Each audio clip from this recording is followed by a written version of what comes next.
Kahapon po natapos na sa ikalimang araw ang pre-trial conference. Medyo technical ano ha? May kaunting mga kung ano-ano pong mga pagtutol, etc. Pero natapos na yung mga markings daw po ng mga dokumento at yung pong listahan ng mga ipatatawag sa actual na trial. Nasa linya ngayon si Attorney Benjamin Tolosa Jr., ang spokesperson po ng House Prosecution Panel. Good morning po, Attorney. Magandang umaga ho, Sir Ted, at magandang umaga ho sa lahat ng inyong mga tagapakinig. Opo, Attorney, kahapon po tapos na yung pre-trial conference. So, ang sinasabi po, meron ng PTO o pre-trial order. Ano po iyon? Let me correct that first. The pretrial order has not yet been issued ho. No? Under the rules ho, ang impeachment clerk, meron siyang 10 days from the end of the pretrial conference to issue a pretrial order. No? So, kakatapos lang ho kahapon, so wala pa hong pretrial order sa ngayon. But sigurado ho kami na ma-issue ho ang pretrial order before the first day of hearing on July 6 ho.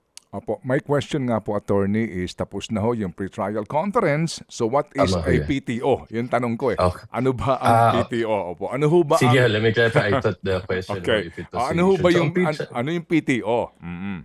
Yes, sir. So, ang pretrial order ho, dyan ho, ilalaman ho niyan lahat ho ng napag-usapan during the pretrial conference. So, malilista na ho dyan lahat, for example, yung mga issues na pwedeng paglitisin during the trial itself. Second, malilista ho dyan lahat ng mga witnesses no, na pwede hong tawagin ng magkabilang panig during the trial itself. Again, subject to yan to certain exemptions, no? But as a rule, dapat kung wala ho sa pre-trial order, hindi na ho pwedeng ipresenta ang witness no, during trial. Kailangan ho, by way of exemption lang ho yan, na ipaliwanag bakit papayagan ng korte na ipresenta itong witness na to during trial kahit hindi siya nailista sa pre-trial order ho. Makikita din ho natin dyan yung mga final list of hearing dates na binigay ho sa magkabilang panig.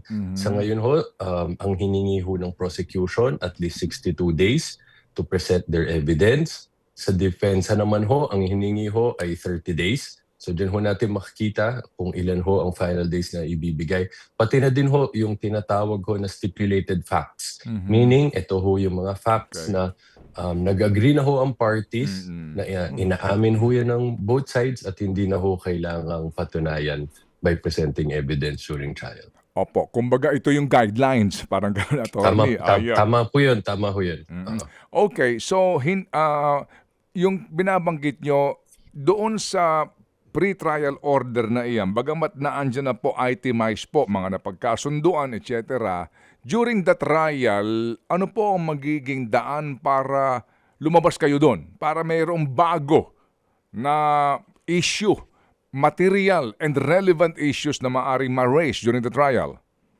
Well, technically, ang issue, yan na ho dapat yan. No? So kung may bagong legal issue na labas ho no dito sa sakop ng mga defined issues during the pre-trial, hindi na ho pwedeng mag-present ng evidence no with respect to that issue, for example, dahil magiging considered na ho yan as irrelevant no. Pero pwede ho ang pagpasok ng ebidensya kahit wala ho siya dun sa nakalistang ebidensya, pero ang example ho ng justification dyan is if it could be shown ho during pre-trial that evidence was not reasonably known or available to the parties. So that has to be justified ho. Ayun. Pero pwede rin po ba, in case lang po no, sa mga pangyayari na may nanonood sa trial and then meron siyang alam at material yung kanya pong kaalaman o maging hawak na ebidensya at siya'y lalantad at magpe-present ng kanya pong panig either for the defendant or for the prosecution, pwede bang iharap yon and then erase ng sinumang partido sa court for the court to decide whether iyan ba'y pwede pa natin pakinggan?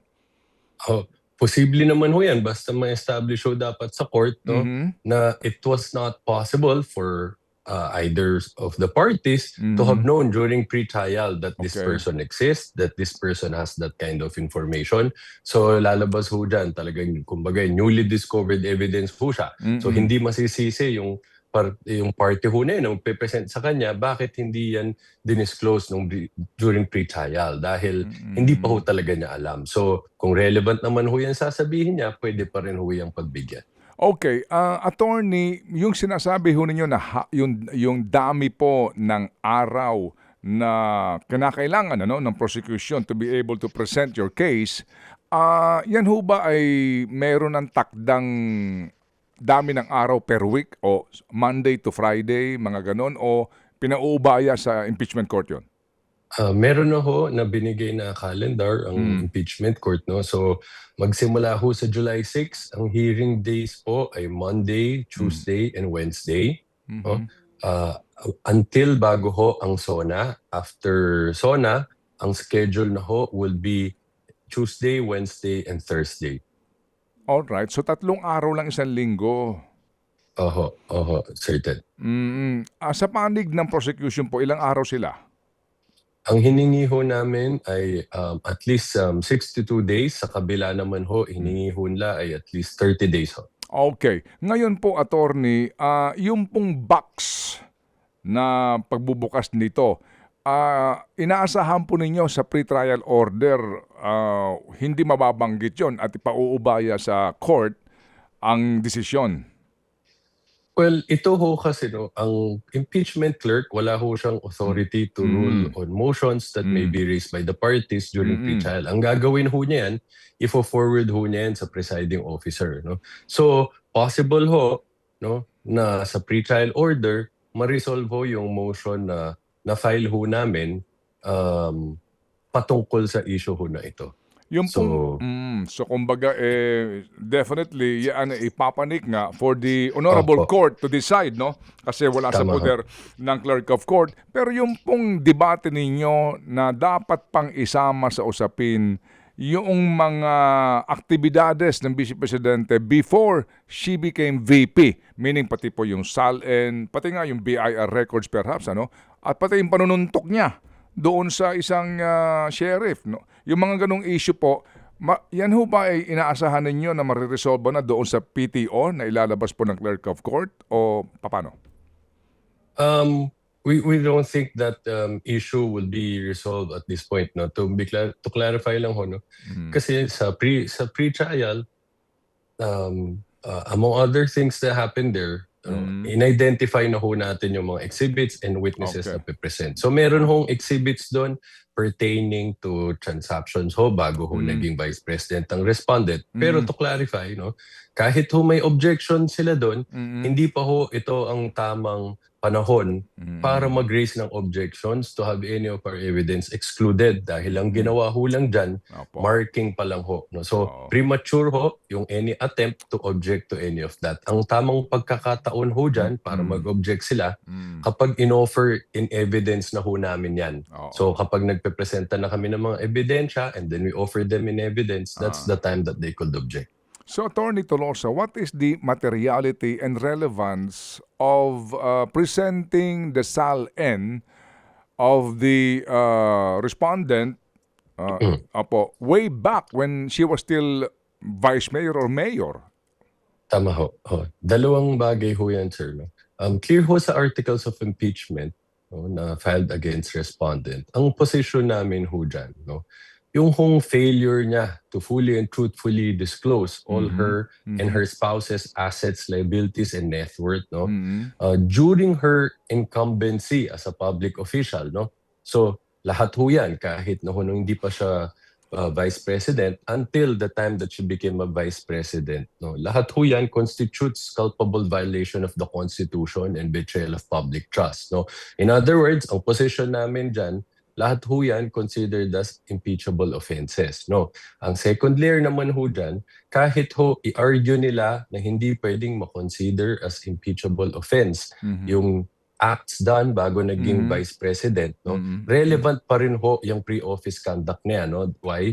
It could establish, for example, pattern, no? It could be behavioral pattern, no? And it could example for yung dun sa financial transactions, it could establish baseline, no? So importante ho yan, kailangan matrace kailan ba sinimulan nung pag-accumulate nitong wealth na ito para mabangga ho nung starting 2022, justify ba siya? Bakit yan na ang wealth, ano, or ari-arian, pera na nakalahad ho dun sa salin. Opo. Hindi ho kasi isinasa publiko, di ba, yung actual na listahan ng mga testigo na inyo pong ibinigay sa pre-trial conference, di po ba, attorney, no? Tama ho. Opo. Kasi nga, hindi ho, ano yun for so many reasons di po, no? Pero nandun ba yung asawa ni VP Sara, si Attorney Manscarpio?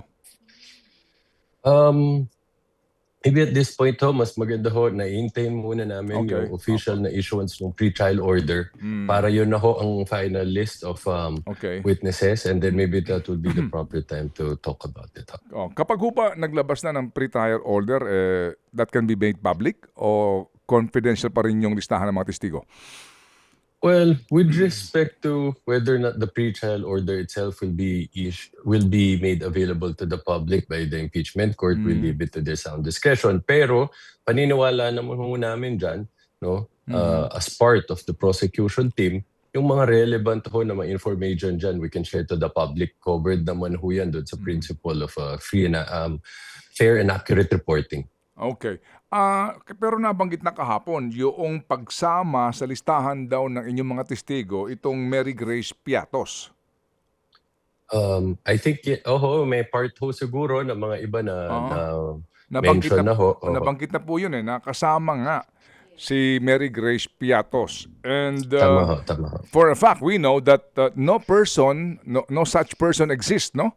Tama. Oo. So, ba't ka magsusumpina ng tao na non-existent?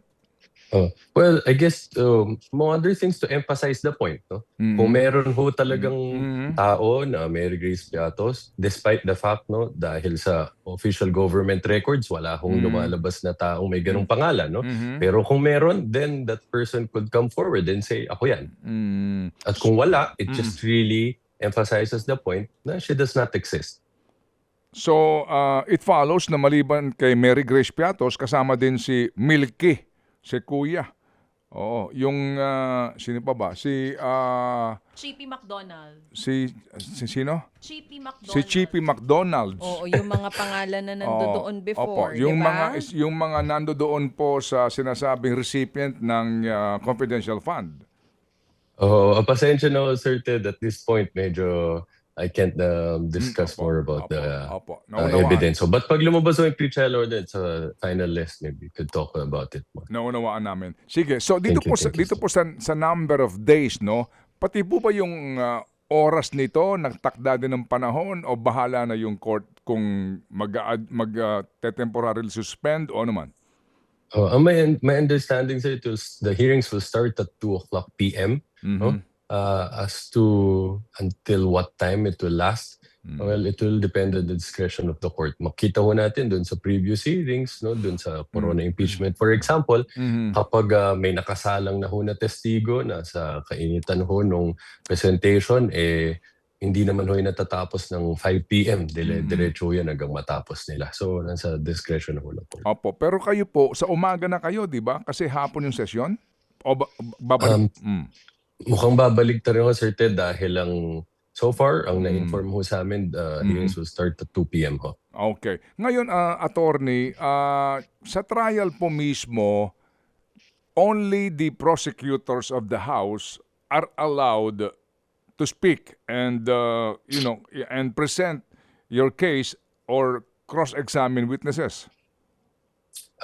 Well, under the rules, no, allowed naman ho ang public prosecutors to engage private prosecutors. Ngayon, dito ho, nag-file ho kami doon sa isang submission requesting the court to allow the participation of both a public prosecutor and a private prosecutor when presenting the same witness. Okay. Ang purpose ho dyan, if I may, sir. Opo, go ahead. Ang purpose ho dyan, dahil ito hong mga issues na pag-uusapan natin, no, napaka-varied ho, no, nung scope ho niyan. Meron hong very technical about bank records, about lack financial records, no, meron hong handwriting expert, no, etc. So ang purpose ho niyan, since may mga iba-iba hong prosecutor na iba-iba ho yung expertise, mas maganda kung hayaan ho yung tamang may expertise Okay. na makapag-participate with respect to that topic and witness. Okay, so you raised that through what? A manifestation doon sa inyong pre-trial conference? Yes, sir. We filed the written submission ho with Okay. respect to that. So Okay. I think the other party was given an opportunity already to respond. So we'll Okay. wait for the response. Tapos ho, it would most probably be included in the pre-trial order kung ano magiging ruling ho dyan. Alright, and yun ho bang ganyan pong desisyon kaya, sakop na po ng clerk of court or he may again raise it sa actual impeachment court? I'll probably raise it to the presiding officer ho. Okay, as usual ano ho, kasi ito yung mga crucial no na mga desisyon po. kung papayagan ba itong mga private lawyers na ito na katuwang ng prosecution na magsalita, maghayag po ng kanilang kaso and even cross-examine witnesses, no, para klaro po ito. All right, may tanong lang po si Mary Grace. May tanong lang po si Chacha, attorney. I hope you don't mind, ano po, pahabol lang po ito. Of course Cha. po, sir. Apo. Yes po. Attorney Benjamin, meron po ba mga bagong ebidensya na ilalabas po sa impeachment trial na hindi pa ngayon alam ng mga tao o hindi pa napag-usapan dun sa past impeachment ni VP Sara?